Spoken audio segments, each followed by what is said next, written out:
Hello मेरी class 11 के students, कैसे हैं आप लोग। उम्मीद करते हैं सब बढ़िया होंगे, अच्छे से रिवाइज कर रहे होंगे। और आज हम आपके लिए लाए हैं चैप्टर नंबर 5, भू आकृतिक प्रक्रियाएं, जियोमॉर्फिक प्रोसेस। सबसे पहली बात समझिएगा, आपकी पृथ्वी पर बहुत सारे स्ट्रक्चर आपको देखने को मिलेंगे। कहीं पर पहाड़ है, कहीं पर नदियां हैं, कहीं पर टूटी हुई चट्टानें हैं, कहीं पर साबुत चट्टानें हैं। तो ये सब जो होता है, इसी को हम कहते हैं भू आकृति। लेकिन हमारा चैप्टर ये नहीं है। हमारा चैप्टर है कि प्रोसेस क्या है, ये सारी चीजें बनती किसकी वजह से हैं। तो ज्यादा समय खराब ना करते हुए डायरेक्ट मुद्दे पे चलेंगे। देखिए, पहली बात, जमीन के ऊपर जितने भी स्ट्रक्चर बनते हैं, उन्हीं स्ट्रक्चरों के बनने के प्रोसेस को क्या बोला जाता है? भू आकृतिक प्रक्रियाएं, जियोमॉर्फिक प्रोसेस। ठीक है। अब एक चीज, सीधी सी बात समझिए, आपकी पृथ्वी पर सीधी तरह से कि दो तरह की फोर्सेस लगती हैं। कितनी तरह की? दो। एक जो आपके जमीन के नीचे, आपके पैरों के नीचे जो जमीन है, एक उसके अंदर से लगती है, ठीक है, और एक बाहर से, ऊपर से। ठीक है, सिंपल सी टर्म है। ये पृथ्वी पर दो तरह की फोर्सेस लगती है, एक पृथ्वी के अंदर से, मेंटल क्रस्ट कोर के पास से, और दूसरी लगती है जमीन के ऊपर से, हवा पानी इन सब की फोर्स। तो इसी को हम कहते हैं ज्योग्राफी की भाषा में आंतरिक शक्तियों को कहा जाता है। उसके साथ साथ अंतर्जनित बल, और बाहरी शक्तियों को कहा जाता है बहिर्जनित बल। इंग्लिश में कहें तो एंडोजेनिक और एक्सोजेनिक। उसके बाद ये दोनों जो प्रक्रियाएं होती हैं, ये पृथ्वी के धरातल पे होती हैं। कहां होती है? पृथ्वी के धरातल पर। और लगातार होती रहती है, ऐसा नहीं कि आज हुई कल रुक गई, परसों हुई फिर रुक गई, नहीं, कंटिन्यूस चलने वाला प्रोसेस है। तो पृथ्वी पर दो तरह की फोर्सेस होती हैं, आंतरिक और बाहरी, अंदर से लगती हैं और बाहर से लगती हैं। और दूसरी चीज, ये प्रोसेस लगातार चलता रहता है। और इन्हीं प्रोसेस या इन्हीं प्रक्रियाओं के परिणाम से मानव को उसकी आजीविका और संसाधन मिलते रहते हैं। और लास्ट में इन्हीं की वजह से आपको अलग अलग स्ट्रक्चर दिखाई देते, अलग अलग स्ट्रक्चर दिखाई देते हैं। अब सीधी सीधी एक चीज समझिए, आपकी जो अर्थ है, एक आपने पढ़ रखा है कि अर्थ के अंदर टेक्टोनिक प्लेट नाम की चीज होती है, विवर्तनिक प्लेट नाम की चीज होती है। तो बस इतना याद रखिएगा कि जो वो आपकी विवर्तनिक प्लेट थी, अब वहां वाली फोर्स पे हम बात करेंगे। देखिए, याद होगा ये कौन सी है? आपकी क्रस्ट यानी कि भूपरपटी। ये लेयर कौन सी हो गई? मेंटल। और ये लेयर कौन सी हो गई? कोर। अंदर की तीन लेयर्स हो गई। इसके ऊपर इंसान रह रहा है, क्रस्ट पे इंसान रह रहा है, ठीक है। और इसके ऊपर क्या है? हवा पानी सब कुछ सबसे ऊपर है, ठीक है। अब एक चीज समझिएगा, सिर्फ अंदर वाली से जो शक्तियां लगती हैं, याद रखिएगा, पृथ्वी के अंदर से जो फोर्स लग रही है, जो पावर लग रही है, उसका नाम क्या है? विवर्तनिक शक्तियां। और विवर्तनिक शक्तियों का सीधा सा मतलब क्या होता है कि पूरी तरह से जो आपकी स्थल मंडल प्लेटें हैं, जो जमीन के अंदर वाली प्लेटें हैं, उन प्लेटों से जो फोर्स लगती है, और उसके बाद इन्हीं फोर्सेस की वजह से आपकी पृथ्वी का जो स्ट्रक्चर है बेटा, वो कैसा रहता है? असमान। असमान का मतलब कहीं पर जमीन उठी हुई है, कहीं पर जमीन नीचे है, ठीक है। उठी हुई पहाड़ बन गए, प्लेट्यू पठार बन गए, लेकिन गिरे वाली जमीन खाई बन गई, कुछ और बन गया, इस तरह से। उसके बाद जो प्लेटों की मूवमेंट होती है, ये अलग अलग कारणों से होती है, अलग अलग। उसके साथ साथ इन पे जितनी भी शक्तियां लगेंगी, कहीं ना कहीं पर सरफेस को सिर्फ ऊंचा कर देंगी, कहीं ना कहीं नीचे कर देंगी, ठीक है। अब सीधी सी बात समझिए, इन सबको छोड़कर दो लाइन में खत्म करेंगे। पृथ्वी पर कितने तरह की फोर्सेस है? दो तरह की, इंटरनल और एक्सटर्नल, आंतरिक और बाहरी, एंडोजेनिक और एक्सोजेनिक। उसके बाद इन्हीं फोर्सेस की वजह से आपकी पृथ्वी पर असमान संरचनाएं, अनइवन स्ट्रक्चर देखने को मिलते हैं। और तीसरी और सबसे इंपॉर्टेंट बात, ये प्रोसेस लगातार चलता रहता है, ये फोर्सेस लगातार अपना परिणाम दिखाती रहती हैं। क्लियर है? बस तीन बातों में खत्म करिएगा। और पृथ्वी के अंदर से जो पावर लगती है, उसको क्या बोलते हैं? विवर्तनिक शक्तियां। सिंपल। उसके बाद डिफरेंस देखेंगे। देखिए, पहली चीज रहते हैं आपकी पृथ्वी पर लगने वाले दो बल, आपने पढ़ लिए, आंतरिक और बाहरी, एंडोजेनिक और एक्सोजेनिक। सिंपल सा मतलब, आंतरिक का मतलब जो अंदर से लग रहा है, यानी पृथ्वी के अंदर से उत्पन्न होने वाला बल, ठीक है। पृथ्वी के अंदर से उत्पन्न होने वाला बल क्या कहलाएगा? आंतरिक बल, एंडोजेनिक। उसके साथ साथ इसकी वजह से पर्वत, पठार, ज्वालामुखी, इस तरह की स्थल आकृतियां बनती हैं, लैंड फॉर्म्स बनते हैं। अब याद रखना, एंडोजेनिक ने क्या करा? कुछ बनाया, इसलिए हम इसको कहते हैं कंस्ट्रक्टिव। क्या कहते हैं? कंस्ट्रक्टिव। यानी कि ये वाला जो बल होता है बेटा, ये होता है निर्माणकारी। क्या होता है? निर्माणकारी, यानी इनकी वजह से कुछ ना कुछ बनता है। और उसके साथ साथ दूसरी तरफ अगर आप आओगे, तो जो आपके बाहरी बल हैं, एक्सोजेनिक फोर्सेस है, यानी कि पृथ्वी के बाहर से लगने वाला बल। और जब पृथ्वी की बाहर से लग रहा तो कहां पे काम करेगा? पृथ्वी की सतह पर काम करेगा। कहां काम करेगा? पृथ्वी की सतह पर। और इसकी वजह से आपकी चट्टानें टूटेंगी, मिट्टी टूटेगी, आपका रास्ता कटेगा। यानी कि मेन चीज क्या है? ये तोड़ रहा है। ठीक है, आपका बाहरी बल, आपका एक्सोजेनिक फोर्स क्या करता है? चीजों को तोड़ता है। इसलिए इसको हम क्या कह सकते हैं? इंग्लिश में तो कहेंगे जी डिस्ट्रक्टिव। लेकिन दूसरी तरफ इसको हिंदी में हम कहते हैं विनाशकारी। ये फर्क है। ठीक है, ये क्या है? फर्क। कि आंतरिक फोर्सेस जो होते हैं, आंतरिक बल जो होते हैं, वो चीजों को बनाते हैं, और बाहरी बल चीजों को क्या करते हैं? तोड़ते हैं। बस इतना सिंपल सा फर्क। क्लियर है इतना? याद रखिएगा, 3 नंबर में बड़े आराम से पूछा जाता है, रिपीट कर करके पूछा जाता है। उसके बाद देखिए अगला हिस्सा आता है अपक्षय। ठीक है, अब एक सीधी सी बात समझिएगा, अपक्षय को किताबी भाषा छोड़ के समझ लीजिए। एक चट्टान जब अपनी ही जगह पर टूट जाए, ब्रेक डाउन हो जाए, ठीक है, एक चट्टान अपनी ही जगह पर पड़े पड़े टूट जाए, वही चीज क्या कहलाएगी? अपक्षय या फिर विदरिंग। और याद रखना, अगर एक चट्टान के टुकड़े हो रहे हैं तो क्या बराबर होंगे? जी नहीं, अनइवन टुकड़े होंगे, कोई टुकड़ा बड़ा होगा, कोई टुकड़ा छोटा होगा। जाहिर सी बात है, बस इसी को हम क्या कहते हैं? अपक्षय या फिर वेदरिंग। और एक चीज समझिएगा कि जो अपक्षय होता है, यानी जो चट्टान टूटती है, वो अलग अलग स्टेप्स में टूटती है, अलग अलग तरह से टूटती है। देखो, सबसे पहले कोई चट्टान है आपके यहां पर, उसमें टूटने का सबसे पहला प्रोसेस जो होता है वो होता है एक्सफोलिएशन, यानी कि अपशल्कन। अपशल्कन में क्या होगा? कि चट्टान प्याज के छिलके की तरह लेयर बाय लेयर टूटेगी। कैसे टूटेगी? Layer by layer. आप डेफिनेशन में क्यों जा रहे हो? आप इमेज देखो, आप डायग्राम देखो। नॉर्मल चट्टान थी, इस पे लेयर बाय लेयर बन गई, और फिर एक एक लेयर टूटनी चालू हो गई। सिंपल। अगर चट्टान लेयर बाय लेयर टूट रही है तो उसको हम बोलेंगे अपक्षय या फिर एक्सफोलिएशन। ठीक है, इतनी बात क्लियर है? वापस समझ लीजिएगा कि अपक्षय का मतलब चट्टान का टूटना। अगर चट्टान लेयर बाय लेयर टूटेगी तो क्या बोलेंगे? अपशल्कन, एक्सफोलिएशन। दूसरा होता है संकुचन और विस्तारण। अब देखो क्या होता है कि चट्टान जिस भी इलाके में, इसका टेम्परेचर मायने रखता है। देखो, दिन में सब जगह पर तापमान गर्म होता है, चट्टान के अंदर ना कुछ खनिज होते हैं। हर चट्टान के अंदर मैग्नीशियम होता है, पोटेशियम होता है, अलग अलग तरह के खनिज होते हैं। और ये खनिज गर्मी मिलते ही फैल जाते हैं, और रात के टाइम ठंडक मिलते सिकुड़ जाते हैं। तो फैलने और सिकुड़ने की वजह से इनके बीच में आ जाते हैं क्रैक्स। क्या आ जाते हैं? क्रैक्स, यानी कि दरारें। ठीक है, क्या आ जाती हैं? दरार। और इसी दरार के अंदर नमी का पानी या कुछ और पानी जाएगा तो स्टार्ट हो जाएगा हिमकरण। यानी कि पानी जा तो रहा है, तापमान कम होने के बाद जम जाएगा और चट्टान कुछ इस तरह से टूट जाएगी। सिंपल। अगर लेयर बाय लेयर टूटेगी तो अपशल्कन बोलेंगे, एक्सफोलिएशन बोलेंगे। उसके बाद अगर टेम्परेचर से टूटेगी तो इसको श्रिंक और एक्सपेंशन का नाम देंगे, संकुचन और विस्तार का नाम देंगे। लेकिन अगर क्रैक बन गया, क्रैक में पानी गया और जमकर उसने चट्टान तोड़ दी, तो उसको हम बोलेंगे हिमकरण या फिर तुषार विडिंग। इतनी बात क्लियर है? सिंपल सा। अपक्षय का मतलब चट्टान टूट गई, और टूटने का आपने तरीका बता दिया। क्लियर है इतना? उसके बाद आगे बात करेंगे इसमें। देखिए बेटे, एक चीज याद रखिएगा, ज्योग्राफी में आप अगर किताबी भाषा लिखने जाओगे, वर्ड टू वर्ड लिखने जाओगे, तो ये चीज लिखवा लो, आप पेपर भी पूरा नहीं कर पाओगे। ठीक है, और अगर आपने बाई चांस अपना बेस्ट देने का कोशिश करा कि हाँ जी किताब का ही वर्ड लिखूंगा, तो याद रखना ज्योग्राफी में 70 में से 40 ही नंबर आएंगे। लेकिन अगर आपने इनको समझा, इनकी इमेजेस को समझा, उसके बाद आप अपने वर्ड्स में भी डिफाइन करोगे ना, तब भी आराम से 70 में से 60, 70 में से 65 बड़े आराम से खींच के ले आओगे। तो बाकी मर्जी आपके हाथ में।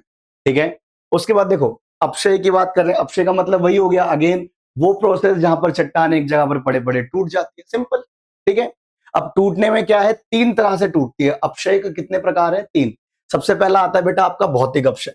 ठीक है, जब आप भौतिक अपक्षय की बात करते हो, फिजिकल वेदरिंग की बात करते हो, तो चट्टान टूटती है, लेकिन याद रखना एक्सटर्नल फोर्सेस की वजह से, बाहरी बलों की वजह से। अभी आपने पढ़ा था स्टार्टिंग में आंतरिक बल और बाहरी बल। जब बाहरी बल की वजह से, हवा पानी की वजह से चट्टान टूटेगी तो उसे भौतिक अपक्षय बोलेंगे। उसके बाद दूसरा आता है रासायनिक अपक्षय, केमिकल वेदरिंग। जब 2 या 2 से ज्यादा अलग अलग तरह के केमिकल रिएक्शन आपको देखने को मिलेंगे और चट्टान टूटेगी, तो वो आपके लिए केमिकल वेदरिंग बन जाएगा। और उसके बाद आता है तीसरा आपका जैविक अपक्षय, बायोलॉजिकल वेदरिंग। इसका सबसे सिंपल तरीका क्या है? एक चट्टान है, उस पर आसपास छोटे मोटे पेड़ पौधे उग गए, काई लग गई, कुछ भी लग गया, और उसके बाद पेड़ पौधे की जड़ वगैरह चट्टान में से जानी शुरू हो गई, और वहीं से चट्टान क्या होगी? टूट जाएगी। तो इसको बोलेंगे जैविक अपक्षय। इतनी बात क्लियर है। अब देखिए, अगर हम केमिकल वाले से स्टार्ट करते हैं, केमिकल वाले में हमारे पास क्या देखने को मिलता है? देखिए, रासायनिक अपक्षय या केमिकल वेदरिंग क्या होती है, किस तरीके से काम करती है। केमिकल का नाम आ गया ना, तो आपको याद रखना है केमिकल रिएक्शन। आपने कक्षा 10 में पढ़ा है ना अपना, कि यहाँ हाइड्रोजन का मॉलिक्यूल और 2 ऑक्सीजन के मॉलिक्यूल मिलके H2O बना दिया, H2O का मतलब पानी बन गया, सिंपल। तो इस तरीके से जब अलग अलग केमिकल्स मिलते हैं, एक साथ रिएक्ट करते हैं, तो वही केमिकल रिएक्शन है। और वही केमिकल रिएक्शन चट्टानों के साथ भी होता है। कैसे होता है, बस ये समझना है आपको। सबसे पहला और सबसे सिंपल, विलयन। विलयन या सॉल्यूशन का मतलब क्या हो गया, कि जब चट्टान एक ही है लेकिन उसके अंदर जो खनिज है, जब वो आपस में घुल जाते हैं। खनिज क्या होते हैं? आपस में घुल जाते हैं, वही हमारे लिए क्या बनता है? विलयन। ठीक है, एक चट्टान, उसके अंदर के खनिज आपस में घुल गए। ठीक है, और चट्टान के अंदर कौन कौन से खनिज मिलेंगे? नाइट्रेट मिलेगा, सल्फेट मिलेगा, पोटेशियम मिलेगा। ये सब जब आपस में घुल जाएंगे, लेकिन याद रखिएगा, घुलने के लिए तो पानी चाहिए। पानी कैसे आएगा चट्टान के पास? तो चट्टान को मिलता है बारिश का पानी। किसका पानी? बारिश का। चट्टानों ने बारिश के मौसम में पानी अपने अंदर रख लिया, उसके बाद उसको अपने साथ खनिजों में घोल दिया, और वही क्या बन गया? विलयन या फिर सॉल्यूशन। इतनी बात क्लियर। दूसरा, कार्बोनेशन। कार्बोनेशन का मतलब क्या होगा, कि वर्षा का पानी है, बारिश का पानी है, और इसके अंदर कार्बन डाइऑक्साइड पहले से होती है। अब इसका जो इंपैक्ट सबसे ज्यादा पड़ेगा, इससे बनेगा कार्बनिक एसिड, यानी कि कार्बनिक अम्ल बनेगा। और जो कार्बनिक अम्ल है, ये चूना पत्थर वाली चट्टानों को खत्म कर देगा। इसको? चूना पत्थर वाली चट्टानों को। याद रखिएगा, पत्थर, स्टोन्स अलग अलग टाइप के होते हैं, चट्टानें अलग अलग टाइप की होती हैं, और जो चूना पत्थर वाली होती हैं, उनको बारिश का पानी वैसे ही खत्म कर देता है। और इस प्रोसेस को हम कहते हैं कार्बोनेशन। ठीक है, याद रखिएगा, विलयन में बारिश के पानी ने खनिजों को घोल दिया, कार्बोनेशन में बारिश का पानी एसिड रेन के रूप में आया, और उसके साथ उसने चूना पत्थर वाली चट्टानों को, लाइमस्टोन्स को घोल के खत्म कर दिया। उसके बाद रहता है जलायोजन, हाइड्रेशन। देखो, हाइड्रेशन या जलायोजन का मतलब क्या हो गया, कि कुछ चट्टानों के अंदर आपको कैल्शियम सल्फेट मिलता है। क्या मिलता है? Calcium sulphate. और कैल्शियम सल्फेट की खासियत क्या होती है, कि वो पानी को अपने अंदर अब्सॉर्ब कर लेता है। जैसे आपका पेट है ना, इसको चट्टान मान लो, आपने पानी गया, पेट में गया, सीधी सी बात। उसके बाद ये चट्टानें जो पानी अपने अंदर रख लेती हैं, और धीरे धीरे यही पानी अंदर से इनको तोड़ना शुरू कर देता है। और उसके बाद आता है ऑक्सीडेशन। ऑक्सीडेशन में एग्जांपल समझिएगा, कि लोहे की चैन या कोई वस्तु देखिए, अगर आप उसे नॉर्मली ओपन में छोड़ दोगे, तो हवा, पानी, टेम्परेचर से उसके अंदर रस्टिंग चालू हो जाएगी, जंग लगना चालू हो जाएगा। तो सेम ये चीज होती है चट्टान के साथ। चट्टान ओपन एरिया में पड़ी है, उस पे हवा, पानी, टेम्परेचर का इंपैक्ट पड़ रहा है, जिसकी वजह से वो टूट रही है, सिंपल। ठीक है, तो ये आपका रासायनिक अपक्षय है। क्लियर है इतना? उसके बाद आगे बात करेंगे इसमें।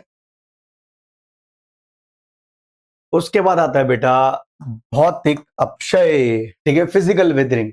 फिजिकल वेदरिंग, भौतिक अपक्षय, यानी कि एक्सटर्नल फोर्सेस की वजह से चीजें टूट रही हैं, सीधी सी बात। अब इसमें पहला क्या आता है? बाहर वेही करना। ठीक है, अनलोडिंग। एक चट्टान के ऊपर जब बहुत लंबे समय तक प्रेशर बना रहेगा, दबाव से कमजोर होगी, तो चट्टान ऊपर से ही टूटना शुरू कर देगी। दूसरा आता है तापमान में परिवर्तन, चेंज इन टेम्परेचर। दिन और रात में तापमान बदलता रहता है, और बदलते हुए तापमान की वजह से क्रैक्स आते। चट्टान के अंदर क्या आएंगे? क्रैक्स, दरारें आएंगी। वही दरार से टूटना चालू हो जाता है। उन दरारों के अंदर क्या हो जाएगा? हिमकरण, पानी जाएगा, जम जाएगा।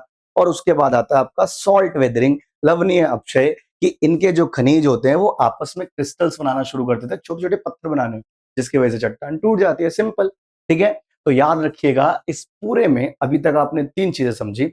वेदरिंग यानी कि अपक्षय। अपक्षय का मतलब क्या है? एक चट्टान का एक ही जगह पर टूटना, और टुकड़े सारे कैसे होते हैं? असमान। उसके बाद आती है आपकी रासायनिक।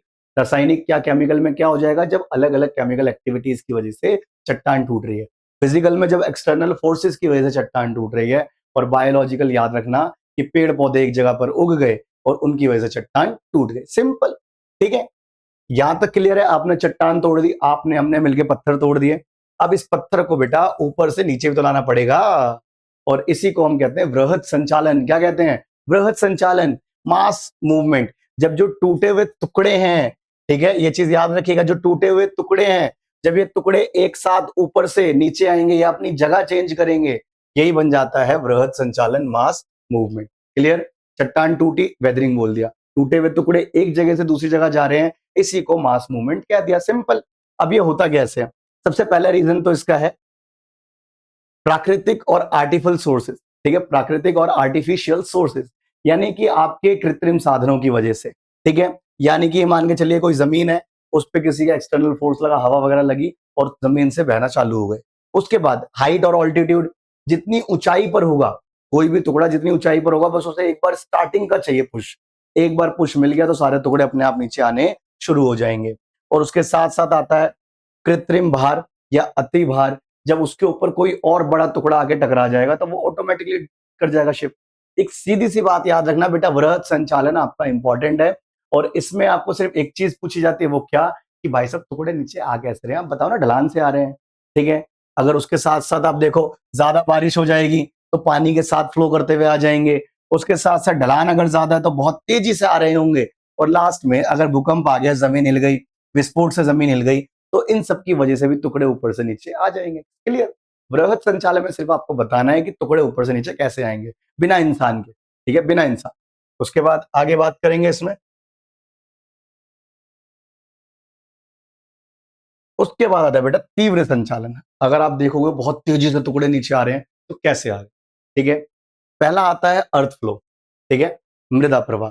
जब आप अर्थ फ्लो की बात करते हो तो यहां पर जो भी टुकड़े थे वो मिट्टी के साथ मिलकर धीरे धीरे ट्रेवल करते हुए आते हैं, और खासियत क्या है कि आते आते ये सीढ़ी का स्ट्रक्चर, ठीक है, याद रखिएगा, आते आते सीढ़ी का स्ट्रक्चर और आते आते मिंडर्स यानी कि विक्रीप, यानी कि ये इस तरह की आड़ी टेढ़ी आकृतियां ये बनाते हुए आते, ठीक है। याद रखिएगा मृदा प्रवाह का मतलब क्या हो गया, जब चिकनी मिट्टी और पहाड़ी ढाल के सहारे नीचे आती है सारी चीजें, ठीक है।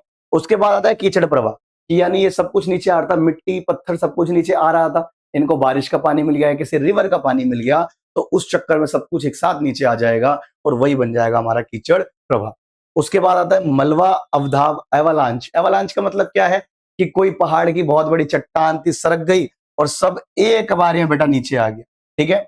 अगर याद रखिएगा सूखा सूखा मिट्टी के साथ नीचे आ रहा था मृदा प्रवाह, पानी के साथ नीचे आ रहा था कीचड़ प्रवाह, और चट्टान के साथ ही नीचे आ गया तो एवलांच यानी कि मलबा अवधाव। क्लियर है इतना? ये याद रखिएगा, 3 नंबर के लिए इंपॉर्टेंट है ये वाला। अब आता है बेटा आपका 5 नंबर का सवाल, ठीक है। इसको जैसे मर्जी फर्रे, नोट्स, कॉपी, टैटू, जो मर्जी इसको कंसिडर करो, लेकिन ये आएगा 5 नंबर में आएगा, 5 से कम में नहीं आएगा, ठीक है। देखिए सबसे पहली चीज, मृदा क्या होती है? मृदा का मतलब मिट्टी, यानी कि आपकी जमीन पर एक ऐसा तत्व जिसके अंदर बहुत सारे मिनरल्स, ठीक है। याद रखिएगा मिट्टी के अंदर क्या क्या होते हैं, खनिज होते हैं, मिनरल्स होते हैं, जैविक पदार्थ होते हैं, ठीक है, ऑर्गेनिक मैटर्स होते हैं, यानी कि जिससे पौधे वगैरह बढ़ पाते हैं, पानी होता है और वायु उसके अंदर होती है। ये सारी चीजें मिट्टी के अंदर है। और उसके बाद ये सब आता कैसे? अब ये सब डिपेंड करता है सबसे पहले तो जलवायु। याद रखिएगा जिस तरह की जलवायु होगी मिट्टी उसी तरह की बनेगी। पहली बात क्लियर। अगर ज्यादा बारिश वाले इलाके में आप हो तो वहां की मिट्टी खराब होगी, क्योंकि ज्यादा पानी से मिट्टी खराब हो जाती है। तो पहली बात तो ये है, जैसी जलवायु वैसी मिट्टी बनेगी, सॉइल बनेगी, क्लाइमेट बेस्ड होती है। और अगर ज्यादा रेनी एरिया है तो क्लाइमेट की वजह से वो ऑटोमेटिकली मिट्टी खराब हो जाएगी। दूसरा, मूल पदार्थ। देखो मिट्टी जो बनती है ना, जो चट्टान के टुकड़े थे, ये चीज याद रखिएगा, जो चट्टान के टुकड़े थे उन्हीं चट्टान के टुकड़ों से, रॉक्स के टुकड़ों से मिट्टी बनती है। इसलिए चट्टान जो है उसका बेसिक एलिमेंट है, पेरेंट मटेरियल है, मूल पदार्थ। जिस तरह का आपकी चट्टान होगी उसी तरह की आपकी मिट्टी बनेगी। फिर आता है आपका उच्चावच, रिलीफ, यानी कि पहाड़ी भागों में जो मिट्टी मिलेगी वो मैदानी भागों से अलग होगी। इलाके पे भी डिपेंड करेगी। पहाड़ी इलाकों की मिट्टी कैसी होती है, पतली सी, थिन होती है, और मैदानी इलाकों की थोड़ी सी मोटी और हैवी होती है। उसके साथ साथ आती है जैविक क्रियाएं। जैविक क्रियाओं की जब हम बात करेंगे तो आसपास कितने वनस्पतियां किस तरह से रिएक्ट कर रहे हैं। याद रखना जैविक क्रिया यानी कि जो आपके कह लीजिए केचुए वगैरह मिट्टी में ज्यादा पाए जाएंगे, मिट्टी उतनी ज्यादा उपजाऊ होगी, ठीक है। उसके साथ साथ समय, समय याद रखिएगा ये एक इंपॉर्टेंट फैक्टर है और स्टेबल है, कि किसी भी मिट्टी को बनने में समय लगता है और जितना ज्यादा समय लगेगा मिट्टी उतनी ज्यादा अच्छी रहेगी। ये 5 एलिमेंट है जो मृदा निर्माण को करते हैं। लेकिन याद रखिएगा इनमें से कुछ एक्टिव फैक्टर्स हैं और कुछ इनएक्टिव, यानी कि कुछ तो बिल्कुल डायरेक्टली काम करते हैं, बदलते रहते हैं सब चीजों को, और कुछ हटते रहते हैं, जो कि हमारा ये अगला टॉपिक, सक्रिय और निष्क्रिय कारक, एक्टिव और पैसिव फैक्टर्स। देखिए पहली बात, एक्टिव फैक्टर्स का मतलब क्या हो गया, जो प्रोसेस को चेंज करने की क्षमता रखते हैं। यानी कि जो मिट्टी बन रही थी, या तो उसे और तेजी से बना देंगे या तो उसे और धीमा कर देंगे। ठीक है? तो पहला आता है आपका जलवायु और जैविक क्रिया। ठीक है? बारिश अगर नॉर्मल हो रही है तो मिट्टी अच्छे से बन जाएगी, बारिश ज़्यादा हो गई, समय लग जाएगा। ऐसी जैविक क्रियाएँ हैं, जितनी ज़्यादा होंगी केंचुए वगैरह मिट्टी में, जितने ज़्यादा होंगे मिट्टी उतनी अच्छी है।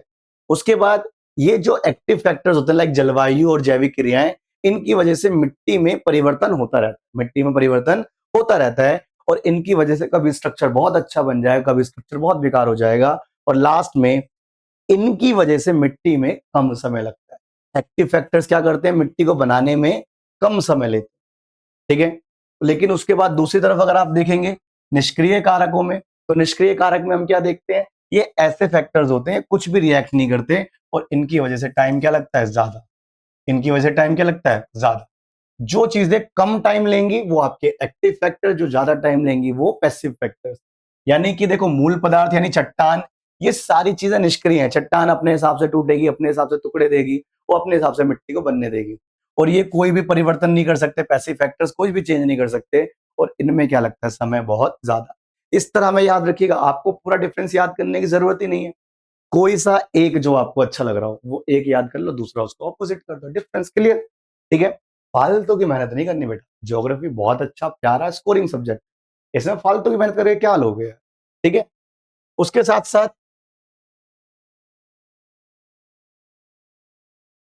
उसके बाद आता है देखिए अपक्षय, वेदरिंग। ठीक है? ये मृदा को किस तरह से प्रभावित करता है, मतलब मान लो चट्टान अगर टूट रही है तो वो कैसे मिट्टी को बनाने में हेल्प करेगी या इसको बेकार बनाएगी। सबसे पहली चीज याद रखना, चट्टान अगर टूटेगी तो ही आपको छोटे छोटे टुकड़े मिलेंगे जिससे आगे चलकर खनिज और पानी वगैरह सब मिलकर क्या बनाएंगे? मिट्टी। तो जो आपकी चट्टान है बेसिक एलिमेंट है, उसके बिना मिट्टी बन ही नहीं सकती। दूसरा, पेड़ पौधे जीव जंतु, इन सब के जो मृत अवशेष होते हैं ना, इनकी वजह से मिट्टी के अंदर ह्यूमस बनता है। क्या बनता है? ह्यूमस। उसके बाद मिट्टी के जो कण होते हैं, ये अपने साथ ना पानी को, हवा को और पोषक तत्व वाले खनिजों को, अच्छी चीजों को कैरी करते हैं, जिससे पौधे को फार्मिंग में अच्छे से हेल्प मिलती है। और उसके बाद तक अगर लंबे समय तक अपक्षय, जैविक पदार्थ, जलवायु क्रियाओं से अच्छे से सब कुछ चलता रहेगा, चट्टानें टूटती रहेंगी, उसके बाद हवा पानी ठीक-ठाक चलता रहेगा तो मिट्टी उतनी अच्छी बनेगी। और ज़ाहिर-सी बात है, अगर मिट्टी अच्छी बन गई तो बेटा क्या होगा? उपजाऊपन बढ़ेगा, खाने-पीने का उत्पादन बढ़ेगा, फसल उत्पादन बढ़ेगा। क्लियर है इतना? तो ये चीज़ याद रखिएगा, मैदानी इलाके उपजाऊ होते हैं, रीज़न चट्टानें टूटती तो पहाड़ों पर हैं, लेकिन वो बहकर नीचे तक आती हैं, मैदानी इलाकों तक आती हैं, मिट्टी बनती है और वो उपजाऊ बन जाती है। क्लियर है इतना? उम्मीद करते हैं आपको समझ में आया होगा, मिलते हैं आपसे अगली वीडियो। Thank you.